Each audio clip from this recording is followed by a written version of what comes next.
পৃথিবীর বেশিরভাগই মানুষ সফল হওয়ার জন্য অক্লান্ত পরিশ্রম করছে, কিন্তু হয়তো আমরা জানি না এই সফলতাটাই আমাদের জন্য সবচেয়ে বড় পাপ হয়ে দাঁড়াবে। কেন বলছি দেখো, বলিউড ইন্ডাস্ট্রির একজন বিখ্যাত অভিনেতা বা মিম ক্যারেক্টারের বাদশা রাজপাল যাদব, যিনি বুলবুলাইয়া, চুপচুপকে, হাঙ্গামার মতো ছবিতে আমাদের পেট ফাটিয়ে হাসিয়েছেন, কিন্তু আজকের দিনে এত বড় সফল ক্যারিয়ার থাকা সত্ত্বেও তিনি কারাগারে বন্দী। কেনই বা তিনি এত উচ্চ স্থানে থাকা সত্ত্বেও ভারতের সবচেয়ে ভয়ঙ্কর জেল তিহার জেলে বন্দী?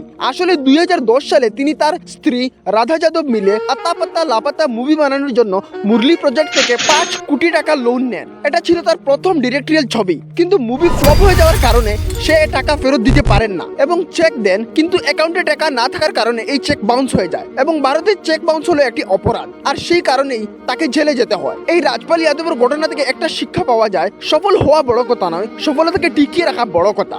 আজকে তার এই কঠিন দিনে অনেক অভিনেতারা এগিয়ে এসেছেন তাকে সাহায্য করার জন্য। এখন তুমি আমার একটু সাহায্য করে লাইক সাবস্ক্রাইব করে চলে যাও।